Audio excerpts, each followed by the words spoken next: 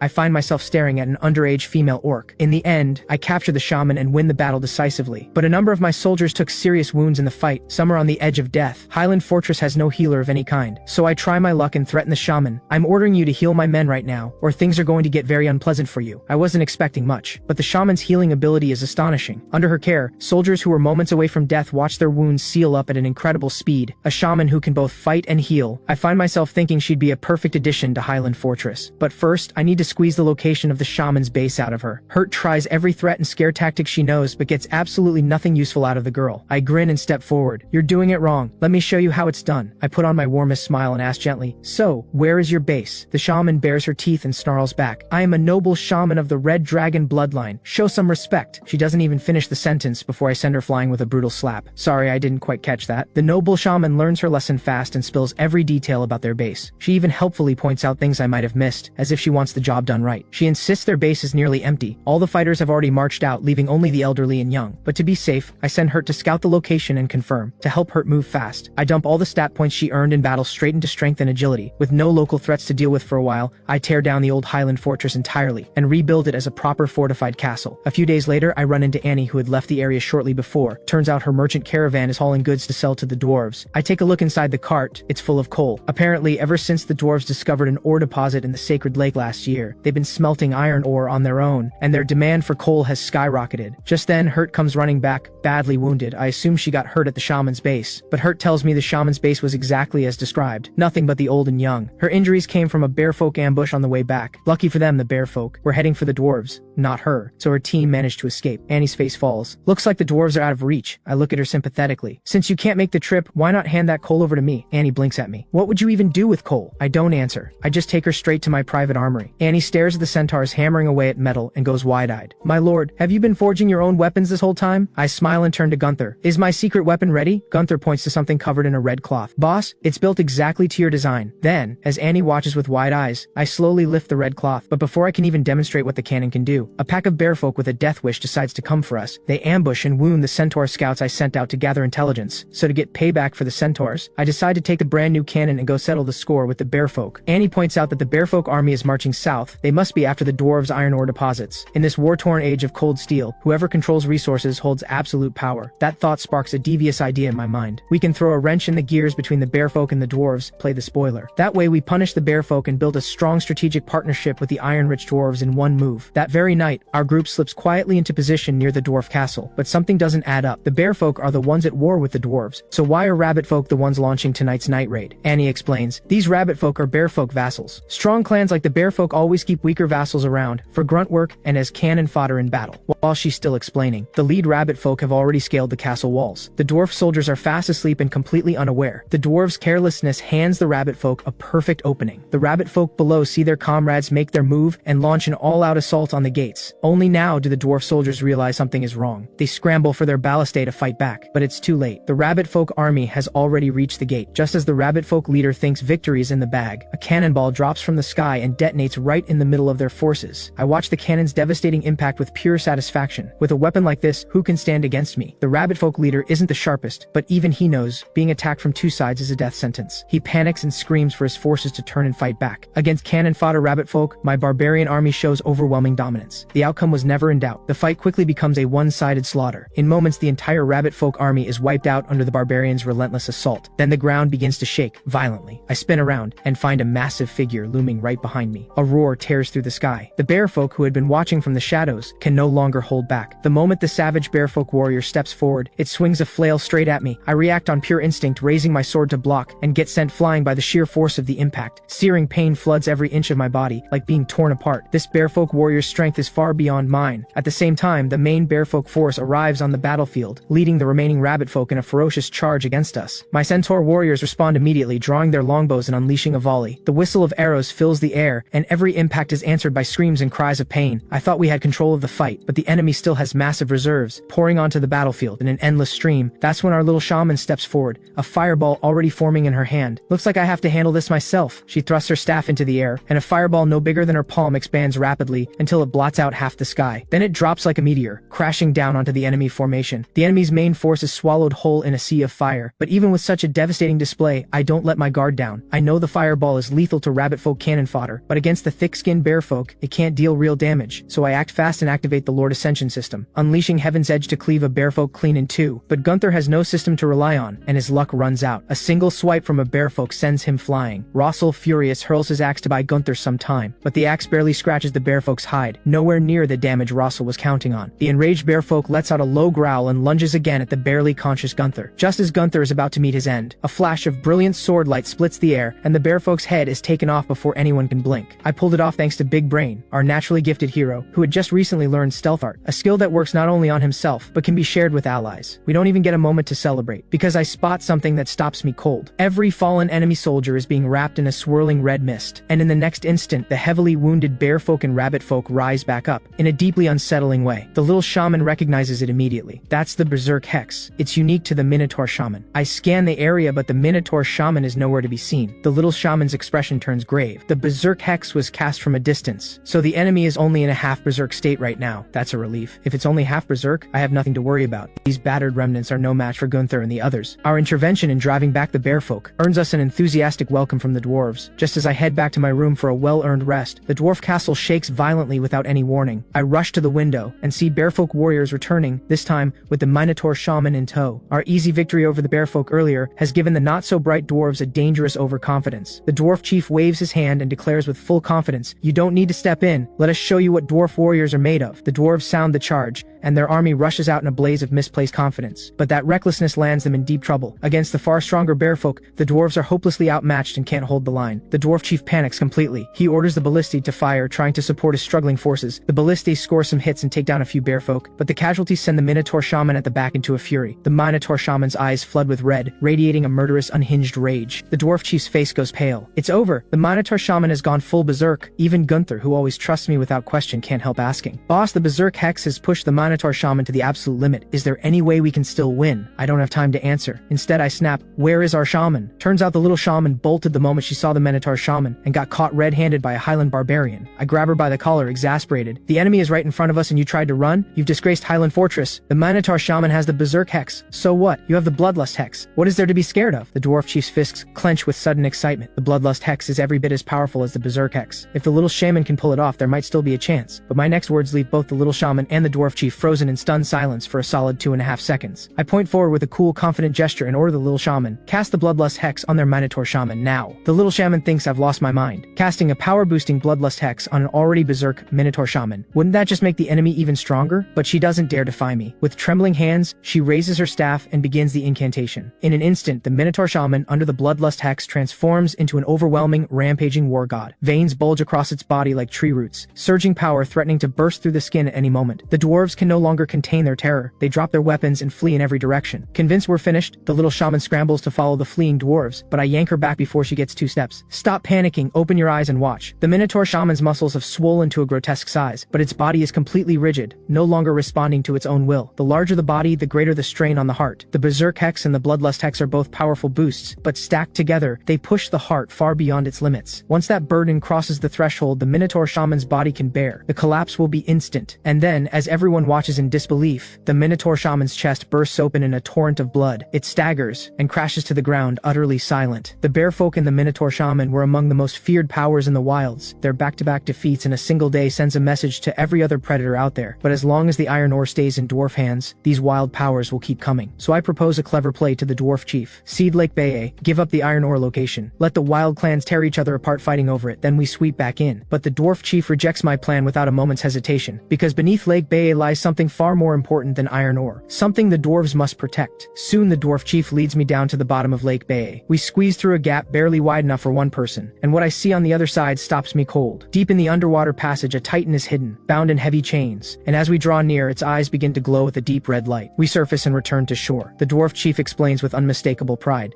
"We fight to protect this titan because it is no ordinary titan. It is the ancestor of the dwarf people." I stare at him blankly. How does a giant titan produce descendants this short? Darwin is rolling in his grave. The dwarf chief sees my skepticism and dives straight back into Lake Baye without a word. In an instant the clear water glows with an eerie red light. He surfaces and continues. "This is the titan's soul force. It responds to those who carry its bloodline." That only raises another question. If this titan is so important, why not just dig it out and take it with you? The dwarf chief scratches his head helplessly. "We tried that before, but the more iron ore they mined, the dimmer the titan's red glow became. They eventually discovered that the magnetite in the surrounding iron ore forms a special magnetic field, one that locks the titan's core soul force within its eyes. You can't guard this titan forever," I say. I understand their sense of duty, but I have to ask. The dwarf chief answers quickly. "According to their ancient texts, the titan's soul force can be passed on. On the night of a full moon, the soul force reaches its absolute peak. The next full moon is 2 days away. We will hold this place no matter what until then." A greedy thought flickers through my mind, but I shake it off and smile wryly. "Aren't you afraid I might want it for myself, telling me all this?" The dwarf chief meets my gaze without blinking. "This soul force may be the last glory of our titan ancestor. We fear losing it to the wrong hands, but we fear even more that no one succeeds at all, leaving it sealed forever in this dark forgotten place. We agreed long ago. If none of our warriors can inherit it, we ask you to try." I'm skeptical of this whole inheriting power idea, especially after watching the dwarf chief flail around in what was apparently a ritual to ward off bad luck. I suddenly feel like dragging myself out here in the middle of the night was a complete waste of time, but the little shaman pushes back with a stubborn look. "The mind-poor secret art of our shamans can pass a lifetime of knowledge from one generation to the next. That makes me even more doubtful. If the shamans really had a technique that powerful, they wouldn't be looked down on by every mage out there. An elder dwarf blows the horn with full force, and the 5 chosen dwarf heirs line up before a ring of fire near the Titan's remains. One by one, they step into the fire ring and kneel on one knee, hand over heart calling to the Titan through the power of their bloodline with total reverence. I lean over and whisper to the little shaman, "Is there any danger here?" The little shaman grins. If a dwarf's small body can't contain the Titan's soul force, their body might just explode on the spot. I quietly take a few steps back without making a scene. As it turns out, my concern was completely unnecessary. The dwarf heirs cycle through like a revolving door, one after another, but the Titan's remains show absolutely no response. Not even a flicker. The dwarf chief falls apart. He crumples to the ground and breaks into tears, every trace of authority gone. Clutching his last shred of hope, he looks up at me. "My lord of Highland Fortress, would you try?" I almost say no, but every dwarf in the room is looking at me like I'm their last hope. I go through the motions. I'm a pure-blooded human with no dragon blood whatsoever. Zero connection to any Titan. If the dwarves couldn't do it, I certainly can't. I step into the fire ring and strike a casual version of the summoning pose. The next instant, the fire ring beneath me erupts in blinding light, and for the first time tonight, the Titan's remains open their eyes. Those eyes blaze with scorching red light, radiating a terrifying, soul-shaking presence. Then everyone clearly hears a sharp crack like shattering crystal, as if something terrible is about to tear its way out from the Titan's eyes. I shout a warning. "Everyone back! This thing looks like it's about to blow." But the dwarves don't move. They stare at the Titan with crazed, unblinking eyes, as if spellbound. Fortunately, the Titan's eyes don't actually explode. After the cracking sound fades, they slowly go still. That's when we notice it. A large hole has opened in the Titan's eye, and a strange little creature is crawling out from inside. I'm completely stunned. Darwin is really rolling in his grave now. Somehow, across all that time chained beneath the lake, the Titan managed to produce this tiny little creature. But strange looking as it is, it sends the dwarves into an absolute frenzy. They swarm beneath the Titan's remains, terrified their tiny ancestor creature might fall. But the little rascal has no interest in staying still. It leaps and scrambles all over the Titan's remains. Finally, it launches itself into a jump and lands lightly on the big guy's finger. To the dwarves, this creature is a sacred treasure. They're terrified of it getting hurt. But I'm not about to coddle anything. I reach out and grab it. I notice a thin membrane stretching between its forearms and sides. That must be how it glides. The dwarves crowd around, eyes gleaming with curiosity and longing. "Let me touch it!" Right then, the little creature in my hands lets out a cry of pain. I sense immediately that something is wrong. I toss it back to the dwarves like a hot potato, and the next moment, a thunderous boom goes off. The dwarves are all blasted into the most fashionable hairstyle around right now, the explosion look. I'm convinced now, this little thing is the Titan's own, having inherited the Titan's thunder magic. Just then, the dwarf chief cries out and points at the Titan's remains. Everyone look! Everyone turns and watches as the Titan's remains crumble apart, piece by piece, unstoppably. The dwarves are overcome with grief. Some can't hold back their tears, but they also know the Titan has fulfilled its final purpose. It can finally rest. Early the next morning, we set out on the road back to Highland Fortress, but Annie is not happy about it. "Why are we leaving so soon? We should have locked in a deal with the dwarves first. We're their saviors right now. Everything is on the table. Wait too long and they might forget what we did for them." I cradle the little creature calmly. "Don't worry about it. As long as this little one stays with me, every word I say is law to the dwarves." The dwarves had planned to raise it themselves, but the moment it was away from me, it became completely listless, sulking and refusing to eat. The dwarves had no choice but to hand it over to me. Because the little creature kept crying Chichu, Chichu, I named it Chichu.